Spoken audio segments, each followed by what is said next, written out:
জাতির উদ্দেশ্যে দেয়া প্রধান উপদেষ্টার ভাষণ নিয়ে বিস্তারিত আলোচনার জন্য স্টুডিওতে আছেন সহকর্মী ফারুক ভূঁইয়া রবিন। রবিন, আপনাকে স্বাগত। যশোয়া, আজ প্রধান উপদেষ্টা ঘোষণাপত্র পাঠ করেছেন জাতীয় সংসদ ভবনের সামনে এবং কিছুক্ষণ আগে আমরা দেখেছি প্রধান উপদেষ্টা জাতির উদ্দেশ্যে ভাষণ দিয়েছেন। ভাষণে অনেক কিছুই তিনি তুলে ধরেছেন, তবে সবচেয়ে গুরুত্ব সহকারে এসেছে নির্বাচন প্রসঙ্গটি, যেখানে স্পষ্টই এসেছে ফেব্রুয়ারিতে নির্বাচনের কথা। এছাড়া আর কি কি বিষয় নির্বাচন বিষয়ে প্রধান উপদেষ্টা তুলে ধরেছেন জানাবেন আমাদের। যশোয়া, যদি বলতে চাই, প্রধান উপদেষ্টা ডক্টর মোহাম্মদ ইউনূস জুলাই গণ অভ্যুত্থানের যে প্রথম বর্ষপূর্তিতে তিনি জাতির উদ্দেশ্যে যে ভাষণ দিয়েছেন, সেখানে কিন্তু গত এক বছরে সরকারের নানাবিধ যে কার্যক্রম সেগুলো কিন্তু তার বক্তব্যে উঠে এসেছে। তিনি কোন প্রেক্ষাপটে তিনি ক্ষমতায় এসেছেন বা দায়িত্ব নিয়েছেন সরকার পরিচালনায়, এবং যে গণ অভ্যুত্থানের প্রেক্ষাপট ইত্যাদি নানা প্রেক্ষাপট যেমন উঠে এসেছে, ঠিক একইভাবে সরকারে থাকা অবস্থায় তারা যে বিভিন্ন কার্যক্রম পরিচালনা করেছেন, বিচারের অগ্রগতি কিংবা সংস্কারের অগ্রগতি সহ নানা বিষয় আসলে কিন্তু তার বক্তব্যে উঠে এসেছে।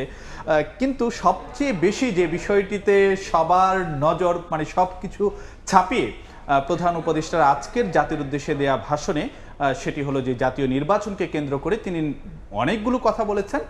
একটি বিষয় যদি আপনাদেরকে জানাতে চাই, প্রধান উপদেষ্টা ডক্টর মোহাম্মদ ইউনূস তার যে দায়িত্ব নেওয়ার পরেই কিন্তু তিনি একটি বিষয় বলে আসছিলেন যে নির্বাচনের সময়সীমা নিয়ে। সেটা সরকারের পক্ষ থেকে বারবারই বলা হচ্ছিল যে এই নির্বাচনটি ডিসেম্বর থেকে জুন এর মধ্যে হতে পারে, এবং সেখানে বলা হয়েছিল যদি সংস্কারের ছোট প্যাকেজ বাস্তবায়ন করতে হয় তাহলে ডিসেম্বর, আর বড় প্যাকেজ হলে সেটি জুন নাগাদ নির্বাচন হতে পারে। তারপরে কিন্তু এবার যখন ঈদের আগের দিন জাতির উদ্দেশ্যে যখন তিনি ভাষণ দিয়েছিলেন, সেখানে এপ্রিলের কথা বলা হয়েছিল, এবং তারপরে তিনি যখন লন্ডনে গিয়ে বিএনপির ভারপ্রাপ্ত চেয়ারম্যান তারেক রহমানের সঙ্গে বৈঠক করেন এবং তারপরে যে যৌথ ঘোষণাপত্রটি দেওয়া হয়েছিল, সেখানে কিন্তু বলা হয়েছিল যে আসছে রমজানের আগে অর্থাৎ ফেব্রুয়ারি মাসে নির্বাচনের বিষয়টি নিয়ে কিন্তু সেখানে যৌথ ঘোষণাপত্রে কিন্তু উল্লেখ করা হয়েছিল। তো আজকে প্রধান উপদেষ্টার সেই ভাষণে কিন্তু যে ফেব্রুয়ারির মধ্যে নির্বাচনের যেই বার্তাটি তিনি দিয়েছিলেন লন্ডনে, এবং পরবর্তীতে যেটি কথাবার্তা হয়েছে, সেটি কিন্তু যে আজকে জাতির উদ্দেশ্যে দেয়া ভাষণের ডক্টর মোহাম্মদ ইউনূস সেটি মানে আরও একবার উল্লেখ করা হলো, এবং সেখানে কিন্তু সুনির্দিষ্টভাবে তিনি যে কথাটি বলেছেন যে তারা অন্তর্বর্তী সরকারের পক্ষ থেকে প্রধান নির্বাচন কমিশনারের বরাবর তিনি যে চিঠি পাঠাবেন যেন নির্বাচন কমিশন আগামী রমজানের আগে 2026 সালের ফেব্রুয়ারি মাসে জাতীয় নির্বাচন অনুষ্ঠানের আয়োজন করে।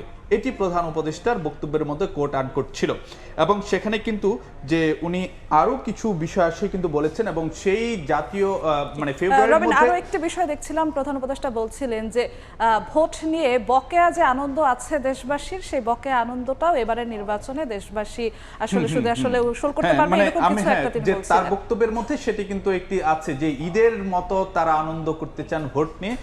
সেই কথাটা কিন্তু যেই তিনি তার বক্তব্যে, অর্থাৎ যে জাতির উদ্দেশ্যে যে ভাষণ, সেখানে কিন্তু যে উল্লেখ করেছেন, এবং সব পর্যায়ে যেন মানুষ যেন আনন্দ করতে পারে সেইটি উল্লেখ করেছেন। এবং তিনি যে কথাটি বলেছেন, আমি যদি একদম কোট আনকোট করি, সেখানে বলেছেন নির্বাচনের দিনকে আমরা ঈদের উৎসবের মতো করতে চাই, এবারের ভোটের আনন্দ থাকবে সবার মধ্যে, আপনারা সবাই বাচ্চা কাচ্চাদের নিয়ে ভোট কেন্দ্রে যাবেন। এই কথাটি কিন্তু যে তিনি আজকে তার বক্তব্যে বলেছেন, এবং আরও কিছু কথাবার্তা কিন্তু যে প্রধান উপদেষ্টা বলেছেন, এবং সেটি বলেছেন যে নির্বাচনের সকল আয়োজন সম্পন্ন করতে আগামীকাল থেকেই মানে মানসিক প্রস্তুতি এবং যে প্রাতিষ্ঠানিক আয়োজন শুরু করবে, প্রাতিষ্ঠানিক যে আয়োজনগুলো শুরু করবে, সেটিও কিন্তু যে প্রধান উপদেষ্টা ডক্টর মোহাম্মদ ইউনূস তার যে বক্তব্য সেটিতে বলেছেন। একই সঙ্গে যেন নির্বাচনী এলাকা কেন্দ্রিক যেই মানে কার্যক্রমগুলো এবং যে নির্বাচনী এলাকা মানে পরিদর্শন করা, সেগুলোর বিষয়াশয় কিন্তু তার বক্তব্যে উঠে এসেছে। তিনি বলেছেন যে নির্বাচন আসছে, যদি আপনার নির্বাচনী এলাকা থেকে দূরে বসবাস করেন তবে এখন থেকে নিয়মিত নির্বাচনী এলাকা পরিদর্শন করুন, যাতে সেরা ব্যক্তিকে নির্বাচিত করতে আপনি প্রস্তুত হতে পারেন। এই কথাবার্তাও কিন্তু যে ডক্টর মোহাম্মদ ইউনূসের আজকের যে বক্তব্য সেখানে কিন্তু যে ছিল, অর্থাৎ তিনি তার বক্তব্যের মধ্যে কিন্তু যে একটি উল্লেখ করেছিলেন সেটি হলো যে আমরা দায়িত্ব গ্রহণের 4 মাসের মাথায় জাতির উদ্দেশ্যে দেওয়া ভাষণে প্রতিশ্রুতি দিয়েছিলাম 2026 সালের জুনের মধ্যে যে জাতীয় নির্বাচন অনুষ্ঠিত হবে, এবং সেই জায়গায় তিনি বলেছেন তবে নির্বাচনের আগে অত্যাবশ্যকীয় কয়েকটি কাজ সম্পন্ন করতে হবে, সেটি হলো যে জুলাই ঘোষণাপত্র এবং জুলাই সনদ। সেই জায়গাতে আজকের ভাষণে তিনি উল্লেখ করেছেন যে আজকে তিনি জুলাই ঘোষণাপত্র জাতির সামনে উপস্থাপন করেছেন এবং জুলাই সনদও যে চূড়ান্ত পর্যায়ে রয়েছে। তো সেই জায়গাতে যে নির্বাচন মানে সেই প্রেক্ষাপটগুলো তুলেই কিন্তু তিনি বলেছেন যে ফেব্রুয়ারিতে নির্বাচন আয়োজনের জন্য তিনি নির্বাচন কমিশনকে যে চিঠি পাঠাবেন, এবং সেখানে কিন্তু যে কিছু কিছু বিষয় নতুন করেও কিন্তু যে এসেছে সেটি হলো মানে প্রবাসী ভোটারদের যেন মানে অর্থাৎ যে প্রবাসীদের ভোট দেওয়ার বিষয়টি সেটি যেন নিশ্চিত করা হয়, সেই কথাটাই কিন্তু যে তিনি আজকে তার বক্তব্যে বলেছেন। তিনি বলেছেন যে এবার আমরা প্রবাসী ভোটারদের ভোট দেওয়ার আয়োজন নিশ্চিত করতে চাই।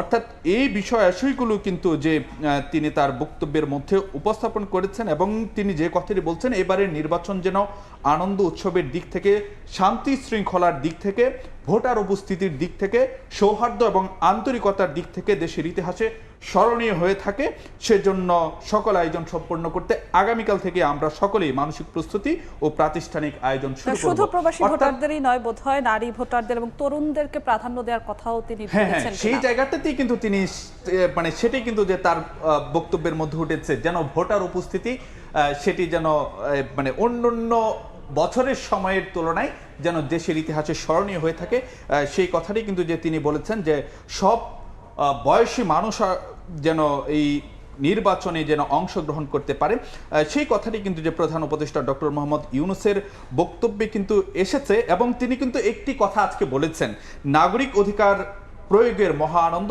পরবর্তী বংশধরদের কাছে তুলে ধরার জন্য, এবং একই সঙ্গে এই ভোটের আয়োজনের বিষয়ে অর্থাৎ জাতীয় সংসদ নির্বাচন ঘিরে যেন নাগরিক পর্যায়ে যেন মিথস্ক্রিয়া হয়, আলাপ আলোচনা হয়, সে ধরনের একটি মানে আহ্বানও কিন্তু যে প্রধান উপদেষ্টা ডক্টর মোহাম্মদ ইউনূস তিনি আজকের বক্তব্যে উল্লেখ করেছেন। সেখানে তিনি বলেছেন যে এখন থেকে প্রতিদিন আলাপ করুন, আপনার এলাকায় ভোটদান ব্যবস্থা কেমন হলে সুন্দর হবে, কেমন হলে আনন্দমুখর হবে, সেটি আগে থেকে ঠিক করার জন্য নতুন বাংলাদেশ গড়ার কাজের ভিত্তি রচনা হবে এবারের নির্বাচনে, তার জন্য প্রস্তুতি নিন।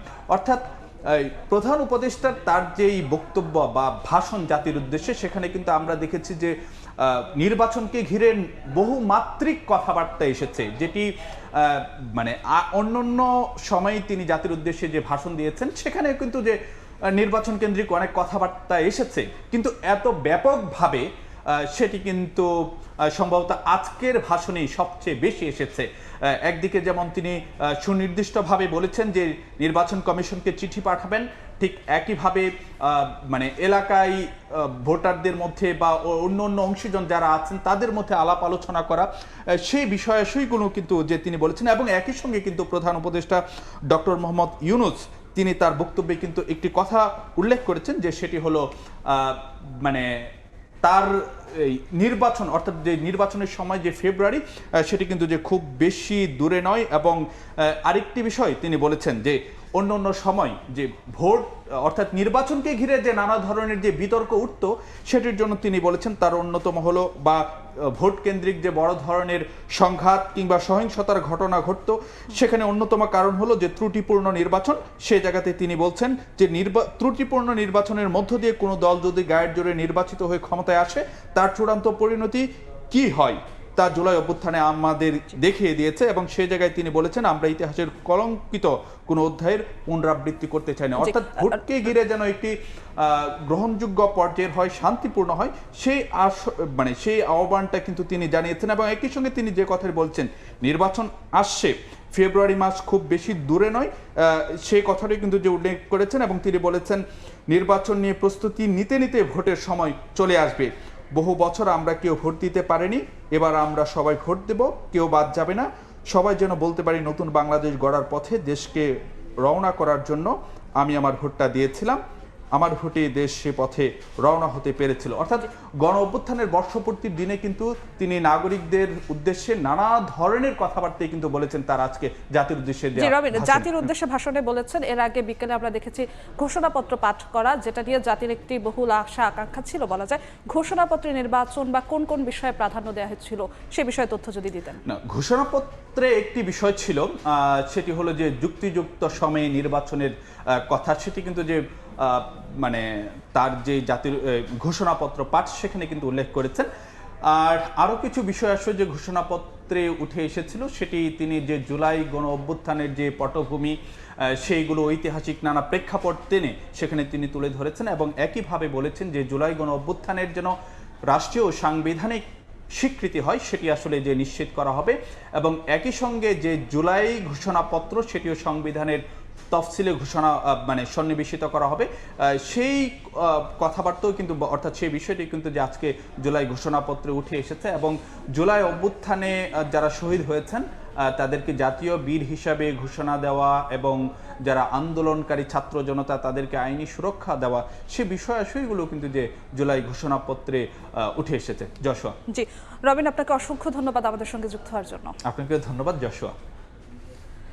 জুলাই অভ্যুত্থানের বর্ষপূর্তি উপলক্ষে প্রধান উপদেষ্টার ভাষণ এবং জাতির উদ্দেশ্যে দেয়া ভাষণ এবং ঘোষণাপত্র পাঠ নিয়ে আলোচনার জন্য আমাদের সঙ্গে উপস্থিত হয়েছিলেন স্টুডিওতে সহকর্মী ফারুক ভুঁইয়া। রবিন।